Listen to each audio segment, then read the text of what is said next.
It's been quite a minute since I've actually done a um, solo episode. It's actually been a while since I've done an episode at all, but sometimes it feels good to just be able to take the time to kick back and like organize my thoughts, collect my life. I'm sure just like anyone else, I've had quite a few things going on since the year 2020 started. Hasn't been an easy year for any of us, like individually. Hasn't been an easy year for us as a nation, the United States of America. It's definitely hard.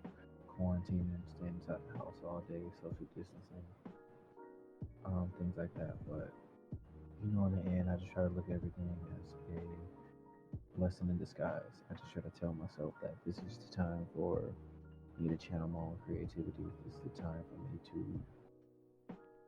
really think about the things that make me holistically. Really taking the time to reevaluate myself, the people around me, people who I choose to associate myself with. And I've taken a huge dive into existentialism. But I'll save that for another episode in the future, maybe. What I'd like to talk about tonight is intimate versus social relationships, and maybe how we could either cork or uncork our own emotions in consideration of our partner. It's often that when you ask a girl or someone what's their type, that they respond with something like, I want someone who's not superficial. I want someone who's deep. I want someone who's substance. But there are those people there are those people who are often referred to as too deep. They have too much substance. And that just kind of begs the question, like, well, which is better? Um, do I hide my own feelings to make it so that I'm as completely understanding as possible?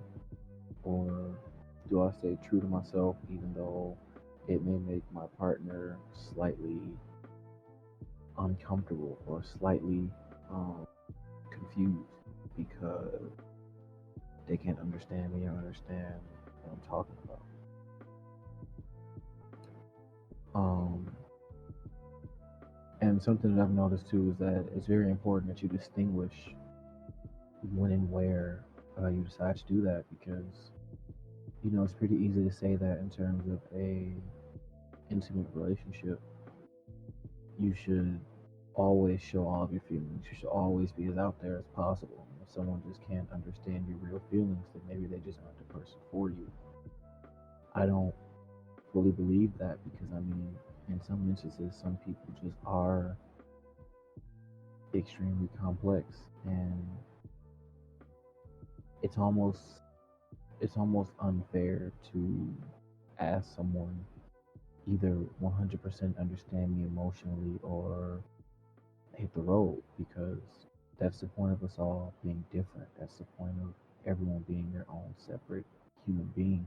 There's no way someone can fully understand you emotionally, and to even expect someone to do that is crazy in itself.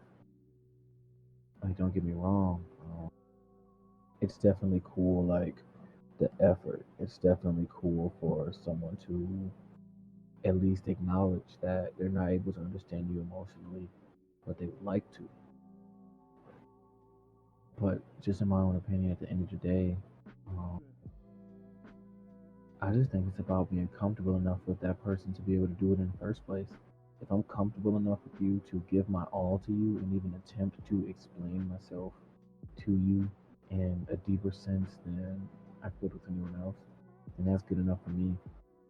If you don't understand what I'm trying to tell you, that almost makes me want to just try to revamp what I'm saying to you, because you're worth it at that point, in my opinion. I deal with my own problems silently often. I don't often seek help. I don't often seek consultation. When I take the time to actually attempt to, I just think that that's irreplaceable. That's that's just really special in my eyes. Man. just to further build upon that, um,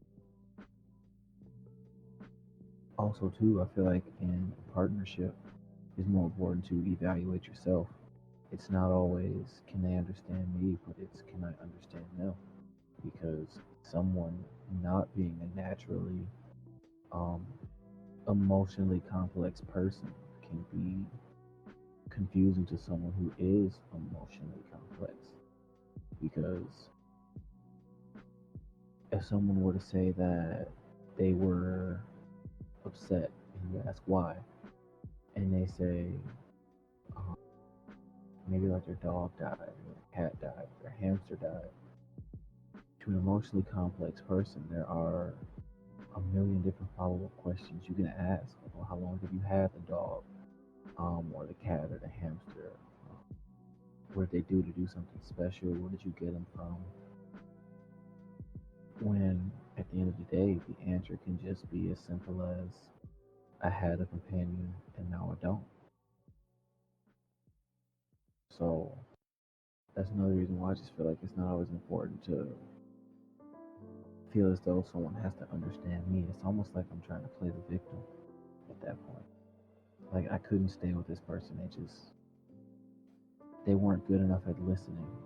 And sometimes it's not that someone isn't good at listening.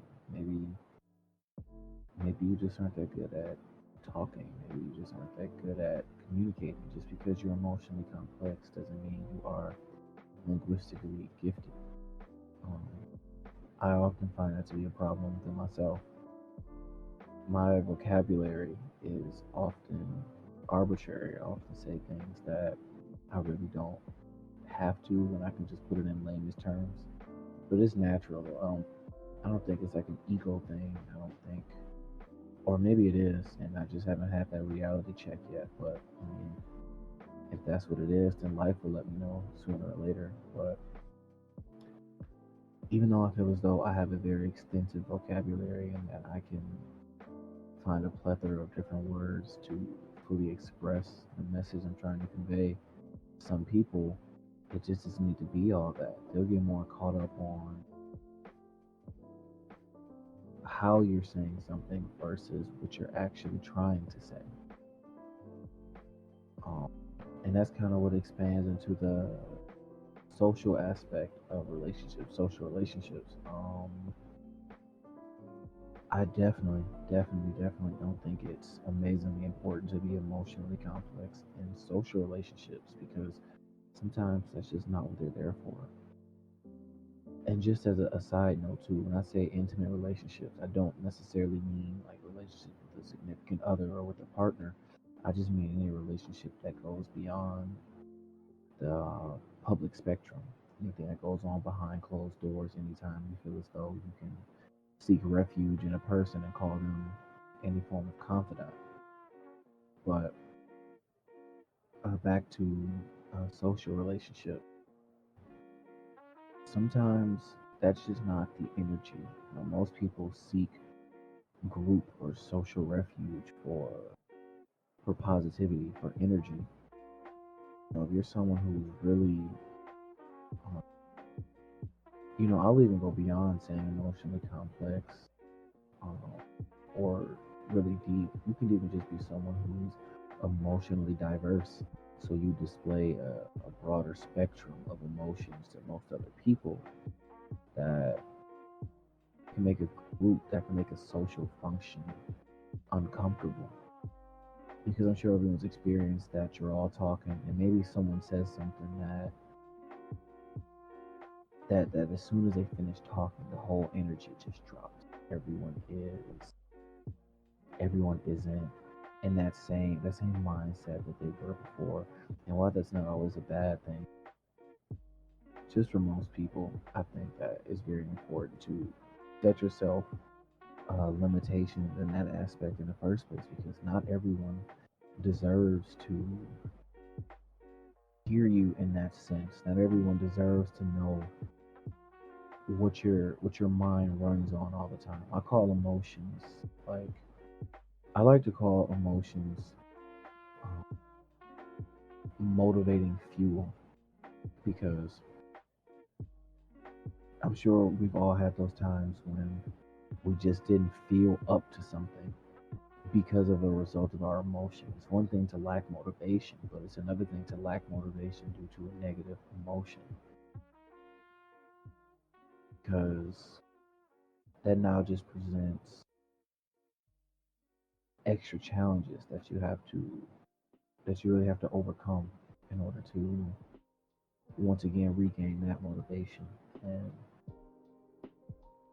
I just bring that up to say that not everyone needs to be able to have that over you. Not everyone needs to be able to feel like they have to be in your business. Um, People aren't entitled to your time nor your passion. Um, and a lot of times, too, people will try to use that against you, especially if you're not even fully in tune with what you're feeling. For example, the biggest problem that I find within myself when it comes time for me to express myself emotionally is that I don't always understand. I don't know what that could be a major result of. Oftentimes, I just think it's that as a man in society, especially as a black man in society,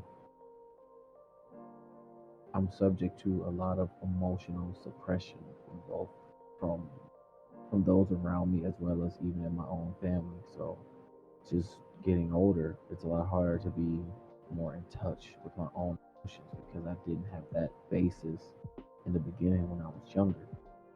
So now when someone's asking me and someone really is taking the time to get to know me or get to understand how I'm feeling and I can't fully express that, I can't blame that on them.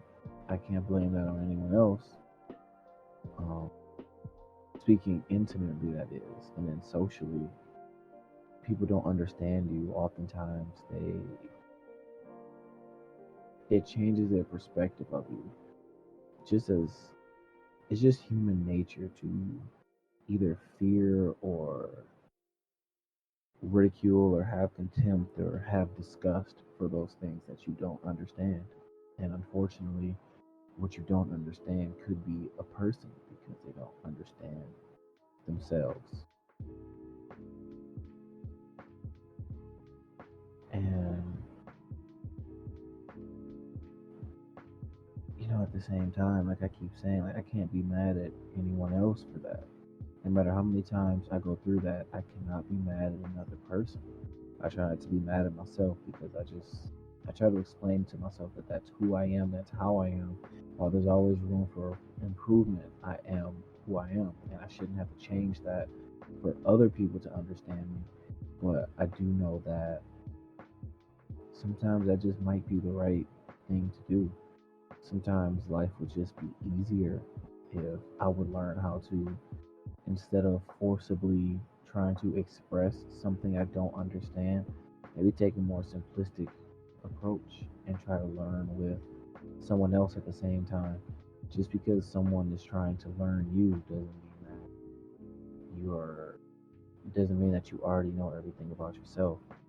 Think of teachers, for example. I'm sure that if you have a teacher or a professor who's teaching you a lesson in January, um, if you were to give them the same exam that they give you, but you were to give them that exam months prior, they might not even get a 100% on their own exam because even though they're the ones teaching it to you, when you're trying to learn from them, you're trying to learn what they like to learn, they still don't know. They have to take the time to learn it themselves. And I just think that we should take that lesson within all of us and realize that growth and or understand we all need to understand that understanding is a growth process and it's something that we all have to do together. Because if it was that easy, then, well, I'll just say that if it was that easy, then we wouldn't have nearly as many issues as we do within this world already. If it was that easy, there would be no need for things like this, like a podcast to discuss these topics. There wouldn't be any need for counseling, therapy. The word social would have a completely different definition behind it. It would embody something completely separate from what we know it to be now. So, just overall, and in the end, I just say that it's important to realize that we are emotionally diverse creatures from person to person.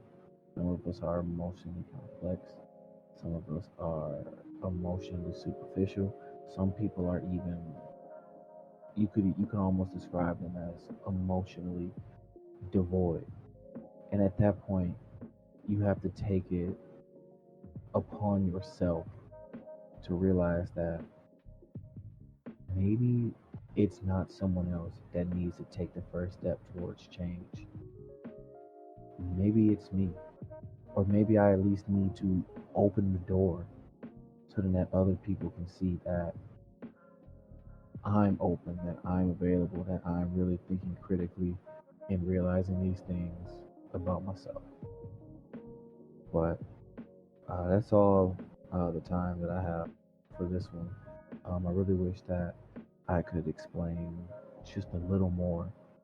I really wish that because even now, the topic of the podcast is what I'm experiencing right now, where I'm having trouble understanding what I'm even trying to say to a certain degree. So therefore, it's that much harder to express it and reflect it and implant it into other people. But regardless, that's what more podcast episodes are for. Um, I don't like taping and redoing podcasts because I feel like that makes them disingenuous by doing them over and over and over again, the same episode. So more than likely, this being my first take will also be my final take. But maybe I can just redo the topic as a whole later down the line and have it make just that much more sense. But for the time being, just enjoy the music for a little bit and just really try to reflect upon ourselves.